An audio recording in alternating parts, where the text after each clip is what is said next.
अस्सलाम वालेकुम, मैं हूं इजाज शरीफ और आप देख रहे हैं न्यूज क्यू। काइंडली सब दोस्तों से रिक्वेस्ट है, जिस दोस्त ने अभी तक मेरे चैनल को सब्सक्राइब नहीं किया तो चैनल को सब्सक्राइब जरूर कर ले और बेल आइकन के बटन को भी जरूर दबा दे ताकि मेरी हर नई आने वाली वीडियो का नोटिफिकेशन आपको मिल सके। तो शुरू करते हैं आज की वीडियो को कि सिंगापुर के जो है वो 1965 तक मलेशिया का इंतहाई जो है वो पसमानदा इलाका हुआ करता था। आप देख लेंगे सिंगापुर तो जमीन वहां की दलदली, वीरान और बंजर थी। लोग सुस्त, बेकार और नालायक थे। अब आप सोच रहे होंगे कि मैं ये इस तरफ सिंगापुर वाली किस साइड पे लेके जा रहा हूं, लेकिन मैं बाद में अपनी असल चीज की तरफ भी आऊंगा। लेकिन थोड़ी सी आपको ये चीजें बतानी जरूरी है कि ये सिर्फ वो लोग जो है सिंगापुर के, वो 3 काम किया करते थे। बहरी जहाजों से सामान उतारते थे, चोरी चिकारी करते थे, बहरी जहाजों से जो चूहे निकल कर आते थे उनको खा लिया करते थे। तो इस किस्म के उनके काम थे। तो मलेशिया इनसे बहुत ज्यादा तंग था। बड़ा मशहूर वाकया है कि तिनको अब्दुल रहमान के दौर में सिंगापुर ने आजादी मांगी और पार्लियामेंट के कुल उस वक्त 126 अरकान थे। तो सिंगापुर के हक में ही सबने वोट दे दिया कि इनको अलग कर दिया जाए। तो बिल के खिलाफ एक भी वोट नहीं पड़ा। पार्लियामेंट का कहना था कि हमने इस बेकार लोगों और दलदली जमीन को अपने पास रखकर करना क्या है, और यूं सिंगापुर जो है वो आजाद हो गया। यह कुदरत की तरफ से सिंगापुर को पहला तोहफा था। तो दूसरा तोहफा अल्लाह ताला ने उसे जो है वो ली कुआन यू की शक्ल में दिया। ली कुआन जो है वो सिंगापुर के जो है वजीर आजम बने और इस शख्स ने इन दलदली जमीनों का मुकद्दर ही बदल कर रख दिया। और तकरीबन 20 साल बाद 42 जो है भाई 23 किलोमीटर के ये स्टेट दुनिया की कामयाब और तेजी से तरक्की करती रियासत बन चुकी है। तो इसमें अमन भी था, खुशहाली भी, रोजगार भी, सरमाया भी और मुस्तकबिल भी लोगों का अच्छा था। सिंगापुर दुनिया का पहला मुल्क था जिसने अक़वाम आलम को बताया कि मुल्कों के लिए वसाइल नहीं, कुव्वत आजादी की जरूरत होती है। मुल्कों को आजादी, हुनरमंदी, रकबा और तेल भी दरकार नहीं होता, इनमें बस आगे बढ़ने का इरादा होना चाहिए। ली कुआन यू एक पूरी यूनिवर्सिटी थे।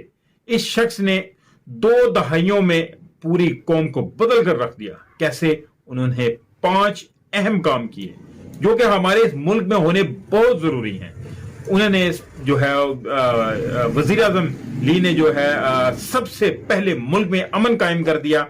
मजहब को जाती मसला बना दिया उन्होंने कहा कि अब मुसलमान हैं या सिख हैं, ईसाई हैं, बुद्ध हैं या बुद्ध परस्त हैं या हिंदू हैं, किसी को कोई गर्ज नहीं। मस्जिद के साथ चर्च, मंदिर और टेंपल बना दिया गया कि, और ये ऐलान कर दिया गया कि कोई शख्स किसी शख्स के मजहब के बारे में सवाल नहीं उठाएगा और एक मजहब का पैरोकार दूसरे मजहब की इबादत गाह में जा सकेगा और इस पर ना कोई एतराज करेगा ना तबलीग।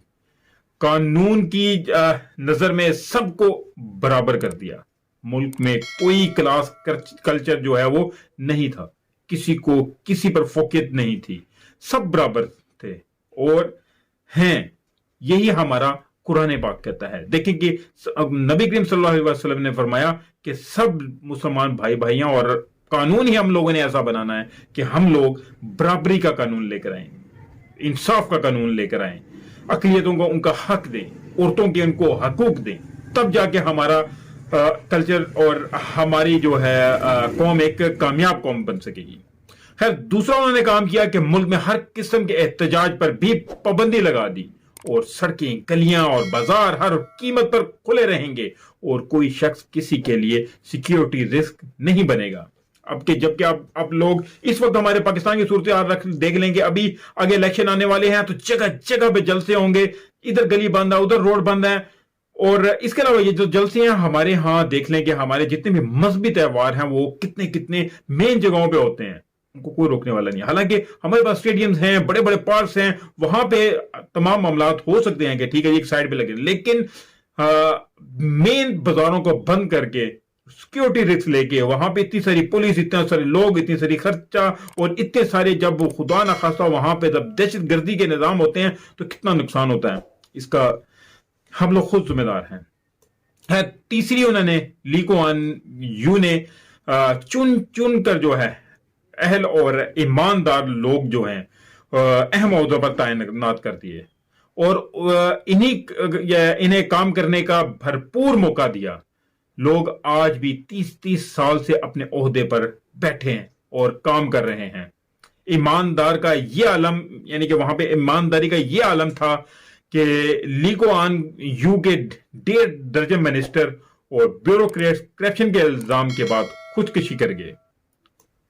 हमारे यहाँ करप्शन का तो आपने हाल देखा ही होगा कि हमारे वजीर आजम, हमारे जितने भी वजीर हैं उन पे सब पे करप्शन के केस हैं, जितने ब्यूरोक्रेट्स हैं। ये अजीब से मुल्क में हम लोग रह रहे हैं, बस अल्लाह ताला ही संभाले हुए हैं।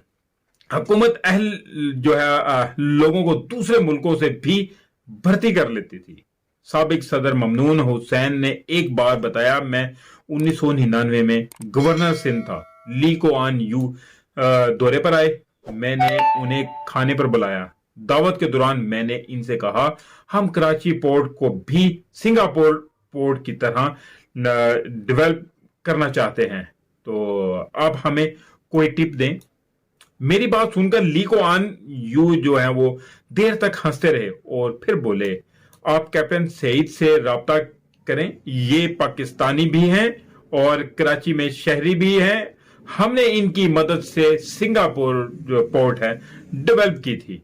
अब देखेंगे वो लोग हम में से अच्छे अच्छे लोगों को उठा के लेके चले जाते हैं और हम लोग यहाँ पे, हमारे यहाँ कोई अच्छा बंदा आवाज उठाने की कोशिश करता तो उसकी आवाज दबाई जाती है, आवाज क्या उसकी जबान ही काट दी जाती है। हमारे यहाँ ये असूल है। तो ममनून हुसैन ये सुनकर शर्मिंदा हो गया और देर तक ली कुआन यू की तरफ देखते रहे। खैर, जो चौथा काम उन्होंने किया, ली कुआन यू ने अपना मुल्क पूरी दुनिया के बिजनेसमैनों के लिए खोल दिया। कोई कहीं से भी आ सकता था और मुल्क में काम कर सकता था, बस एक शर्त थी कि इसके पास पैसा और तजर्बा होना चाहिए। मसलन भारत के एक मुसलमान मुश्ताक अहमद ने 1971 में सिंगापुर में अल मुस्तफा स्टोर बनाया। ये अब एक तवील जो है कम्प्लेक्स बन चुका है। मुश्ताक अहमद नेक नियत बिजनेसमैन है, मुनाफा कम और क्वालिटी ज्यादा पर यकीन रखता है, लिहाजा ये अब तक खरबपति बन चुका है और किसी ने आज तक इसे तंग नहीं किया। और ये यहां अकेला नहीं है, ऐसे सैकड़ों मिसालें यहां मौजूद हैं। हमारे यहां आप देख चुके हैं कि इस मुल्क में अगर कोई भी कंपनी या कोई भी सर उठाने की कोशिश करता है, उस पर टैक्सेस और उसके ऊपर भत्ताखोरों की इतनी जश लग जाती है कि वो यहां से भागने पे मजबूर हो जाता है। तो और हम जो हर शख्स ने मुश्ताक अहमद की तरह तरक्की भी की और ये दूसरों के लिए रोशन मिसाल भी बने। तो नंबर 5 पे एक उन्होंने ली कुआन ने ये तालीम और यानी कि तालीम और हुनर पर खुसूसी जो है वो तवज्जो दी। सिंगापुर के तालीमी अदारे महज तालीमी अदारे नहीं हैं, ये हुनरमंद और अहलियत की लेबॉर्ट्रियां भी हैं। लिहाजा यहाँ जहां एक तरफ 96% लोग तालीम याफ्ता हैं, वहां ये हुनरमंद भी हैं, ये खुद भी कमा रहे हैं और मुल्क को भी कमा कर दे रहे हैं। ली कुआन यू ने पूरी कौम को तहजीब भी सिखा दी। इसका आगाज जो है वो शख्स सफाई से किया गया, तो लोगों को टॉयलेट इस्तेमाल करने का तरीका भी सिखाया गया। मुल्क में मुस्लिम शावर और टॉयलेट जो है पेपर लाजमी करार दे दिया। हाथों की सफाई को कानून बना दिया, थूकने पर पाबंदी लगा दी। सिंगापुर दुनिया का वाहिद मुल्क है जिसमें आज भी आप अगर किसी सड़क या अवामी जगह पर थूकते हैं, पान की पीक जो होती है वो गिरते हैं, तो नाक साफ करते हैं तो पकड़े जाएं तो आपको सीधे जेल जाना पड़ेगा। लिहाजा आपको पूरे मुल्क में कोई शख्स गला साफ करता या थूकता करता, ये इस किस्म के काम करता वो दिखाई नहीं देगा। आप ये जानकर भी हैरान होंगे कि इस पाबंदी के बाद अब सिंगापुर के लोगों में भी थूकने की ख्वाहिश ही खत्म हो गई है। मजीद ली कुआन यू का ख्याल था सिगरेट, पान और चिंगम गंद फैलाते हैं, लिहाजा इसने इन पर भी पाबंदी लगा दी। सिंगापुर में सिगरेट बहुत महंगा है और पीने के लिए जगहें भी मुख्तस हैं। अगर कोई शख्स इनके अलावा किसी जगह हाथ में डब्बी या सिगरेट पकड़कर खड़ा हो तो इसे पुलिस पकड़ लेती है। च्युइंगम पर आज भी पाबंदी है। आप मुल्क में च्युइंगम ला भी नहीं सकते हैं। تو نمبر 6 انہوں نے یہ کام کیا کہ لیگوان نے پورے ملک میں جو ہوتا ہے انفراسٹرکچر کا جال بچھا دیا. سنگاپور میں جو ہے وہ ہائی ویز اور میٹروز اور یعنی کہ پل اس وقت بنے جب مشرق میں ان کا تصور بھی نہیں تھا. وہاں پہ بجلی اور گیس کی لوڈ شیڈنگ کا تصور تک نہیں.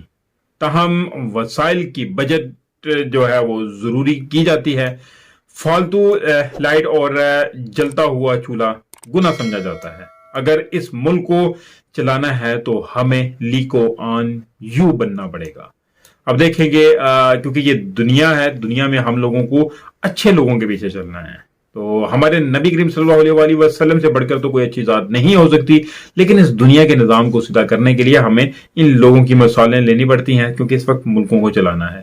تو خدا کی پناہ دیکھیں کہ 683 مربع کلومیٹر کے سنگاپور کے مالیاتی ذخائر $250 بلین ہیں, اور ہم یعنی کہ سونے کی چڑیا اور ایک ایٹمی طاقت ہوتے ہوئے ایک یعنی کہ بلین کے لیے کشکول لیے پھر رہے ہیں, کبھی ادھر کبھی ادھر کبھی ادھر کبھی ادھر.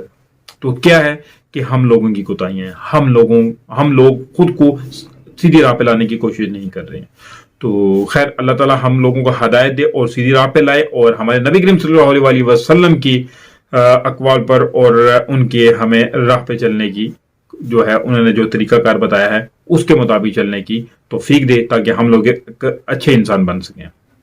تو اس کے ساتھ ہی مجھے اجازت دیجیے, ملتے ہیں اگلی ویڈیو میں. تب تک کے لیے اپنا خیال رکھیے گا. کائنڈلی جس دوست نے ابھی تک میرے چینل کو سبسکرائب نہیں کیا تو چینل کو سبسکرائب ضرور کر لیں, بیل آئیکن کے بٹن پہ ضرور دبا دیں تاکہ میری ہر نئی آنے والی ویڈیو کا نوٹیفیکیشن آپ کو مل سکے.